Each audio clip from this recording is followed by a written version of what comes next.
Sudah pernah saya jelaskan. Rasulullah SAW adalah guru kita.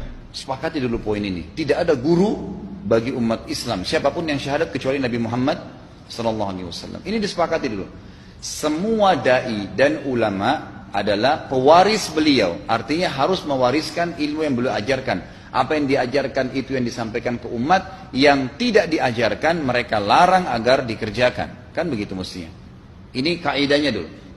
Masalah kasus ada orang imam pimpin doa setelah sholat. Jangan dibahas doanya. Doa adalah ibadah. Tapi begini, sebelum anda kerjakan satu ibadah, tanya. Saya mau ziarah kubur. Jangan ziarah kubur sebelum anda tanya. Bagaimana Rasulullah SAW ziarah kubur. Agar jangan anda buat-buat ziarah kubur itu. Adanya orang taruh kembang di kuburan, siram air, buat batu nisan, pasang lampu, baca zikir-zikir di sana. Karena dia mau ziarah kubur semaunya sendiri. Tidak bisa. Anda muslim, punya kiai, punya Rasulullah SAW, suri tauladan kita, uswatun hasanah. Tanya Rasulullah ziarah kubur bagaimana? Rasulullah SAW dalam hadis Bukhari menziarahi kubur Baqi. Datang, memberikan salam, mendoakan mereka, pulang. Nggak ada lagi yang lain. Nggak pernah Nabi SAW bawa kembang, siram kuburan karena sudah kering. Padahal Madinah panas 50 derajat, pecah-pecah tanahnya. Ada istilah di Indonesia kalau tanahnya pecah, kesian lagi diazab di bawah, kasih air, kasih kembang biar wangi, biar ditaruh kembang yang paling mahal. Kalau dia ahli maksiat tetap disiksa di bawah, gitu kan? Jadi nggak bisa itu patokannya. Mau sholat, jangan pernah sholat dulu. Tanya Rasulullah sholat bagaimana, belajar 5 menit bisa. Oh rukunya begini, sujudnya begini, sama. Baru Allah terima.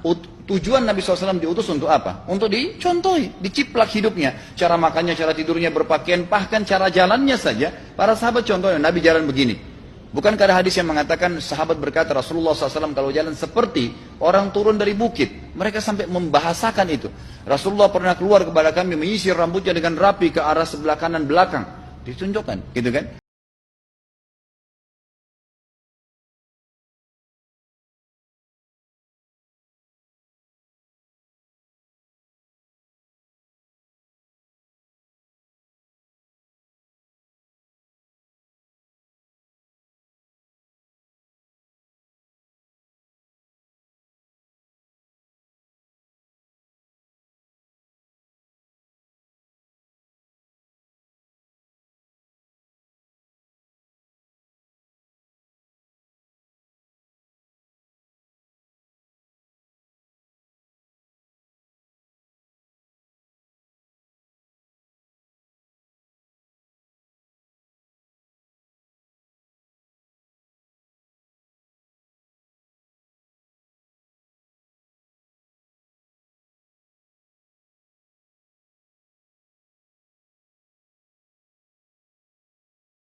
Kalau anda punya hajat berdoa, berdoalah setelah sholat ba'diyah. Insya Allah aman. Karena sudah lepas dari paket yang Nabi tentukan. Selama Rasulullah SAW sudah mencontohkan dan memerintahkan sebuah perbuatan, ditentukan tempatnya, jumlahnya, waktunya, jangan pernah dilanggar. Habis sholat bacalah subhanallah 33, alhamdulillah 33, Allah 33. Jangan anda bilang saya bisa baca 100. Loh, Rasulullah suruh 33 kok. Ditentukan, jangan lebih pintar. Nanti setelah sholat, jangan ikutkan dengan paket rangkaian sholat ini. Di luar waktu sholat anda membaca 100 silahkan. Karena nggak ada penekanan di situ.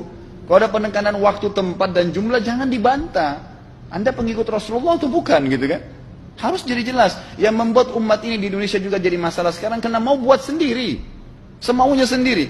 Kenapa akhi, kenapa Pak Kiai, kenapa Habib, kenapa Ustadz, kenapa buat ini? Bukankah Rasulullah tidak mencontohkan? Oh nggak apa-apa, ini kan baik. Loh, kalau semua orang berkata seperti Anda, apa yang tertinggal dari agama kita? Kira-kira apa lagi yang tertinggal? Nggak ada kemurnian agama karena semua orang mau buat semaunya, gitu kan? Semaunya sendiri.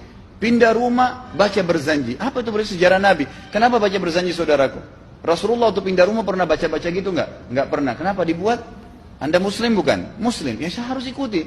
Kalau tidak akan terus ini mengakar nih. Anda buat satu bid'ah sekarang, bid'ah itu lawannya sunnah. Anak Anda akan buat 10 bid'ah, cucunya akan buat 100 bid'ah, akan banyak bid'ah merakar di masyarakat, dan agama akan ditinggalkan. Kemurnian sunnah akan hilang, gitu kan? Ini bahaya. Ingat, Nabi SAW mengatakan kepada kita dengan hadis yang sangat jelas. Hadis sahih riwayat Imam Ahmad bunyinya begini. Semoga Allah merahmati umatku yang menukil dariku seperti apa yang aku ajarkan atau sebutkan.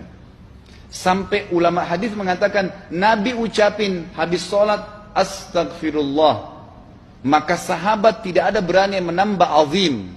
Enggak ada sahabat yang bilang astagfirullah azim habis sholat, enggak ada. Astagfirullah saja karena Nabi ucapin itu. Mereka mengakui tidak lebih pintar daripada Nabi SAW. Kenapa kita harus tambah? Astagfirullahaladzim, wali walidayya, wali muslimin, panjang. Dari mana ini semua? Ditambah-tambah, diembel-embelin, kenapa? Akhirnya keluar dari ajaran Nabi Muhammad SAW. Ini masalah gitu kan? Kenapa harus dilakukan? Peringatan maulid Nabi sudah sering saya ingatkan. Anda tanya semua yang buat maulid, kapan maulid itu sejarahnya ada?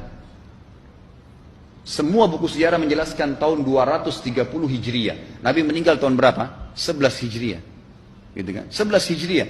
Lalu kenapa harus ada dilakukan? Dan dari mana sejarahnya? Yang membuat pertama adalah orang-orang Syiah. Sejarahnya jelas dari Fatimiyah. Semua buku sejarah sepakat mengatakan bahwasanya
yang menganggap masih ada sesuatu yang harus ditambahkan setelah Nabi SAW meninggal dan turun ayat ini, maka dia adalah ahli bid'ah. Dia orang yang membuat-buat agama. Nabi sudah ajarkan semua, selesai. Jangan ditambah, jangan dikurangin. Kita tidak lebih pintar dari Nabi SAW. Nabi nggak pernah rayakan hari lahirnya, jangan dirayain, selesai. Emang kenapa kalau kita nggak rayain? Kenapa? Tangan kita terputus? Enggak. Masih banyak ibadah yang disunnahkan gitu. Sama dengan kasus Isra dan Mi'raj. Kejadian besar dalam Islam. Tapi Anda boleh kembali kepada semua buku sirah. Saya tantang semua buku sirah Anda kembali. Insya Allah yang berpegang pada Al-Quran dan Sunnah. Memang ada dasar wahyunya. Maka semua akan menjelaskan. Nabi SAW setelah pulang dari Isra dan Mi'raj tidak pernah mengumpulkan sahabat-sahabat untuk merayakannya setiap tahun. Tidak pernah. Boleh dipelajari iya, setiap hari. Tapi ditentukan tanggalnya lalu dibuat acara. Tidak pernah Nabi SAW buat itu. Lalu kenapa Anda buat? Kalau Anda mau tetap buat ya silahkan, itu hak terserah Anda. Tapi saya ngajak kepada Anda kembali kepada kemurnian ajaran Nabi SAW. Kita tidak akan pernah kembali. Kata Syekh Utsaimin rahimahullah, umat Islam ini akan kembali kepada kejayaan mereka kalau mereka betul-betul kembali kepada ajaran Rasul mereka Muhammad SAW. Murnikan ajaran Nabi yang jalankan seperti yang beliau ajarkan, selesai, akan aman. Pasti akan kembali kejayaannya.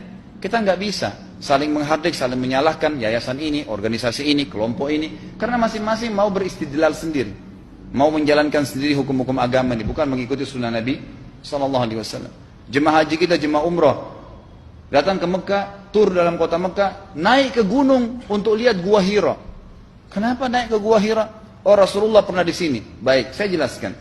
Nabi Muhammad SAW ke Gua Hira sebelum turunnya wahyu. Dan beliau terakhir sekali di Gua Hira pada saat menerima Iqra bismi rabbikal ladzi khalaq. Itu saja. Setelah kejadian itu, beliau turun dari Gua Hira. Dari waktu itu sampai meninggal, Nabi SAW tidak pernah ke Gua Hira lagi dan tidak pernah suruh sahabatnya ke Gua Hira. Kenapa anda ke Gua Hira? Sampai naik 3 jam ada yang jatuh mati. Karena jahil, tidak tahu pemahaman agamanya. Nggak bisa begitu. Cukup dikenang iya. Kecuali Nabi SAW suruh, datangilah Gua Hira. Ya silahkan. Gitu kan? Kalau enggak, kan begitu. Masalah Isra Mi'raj, saudaraku, kejadian besar. Ambil ibrahnya, yang penting ilmunya. Oh, salat 5 waktu, kejadiannya pernah gini. Ada kebesaran Allah, ambil pelajarannya iya. Yang Nabi tidak contohin, maka jangan dikerjakan. Hanya itu saja. Zikir bersama, di sini ditanyakan juga zikir bersama. Nabi SAW disebutkan dalam hadis Bukhari, kalau berzikir habis sholat, beliau membaca zikir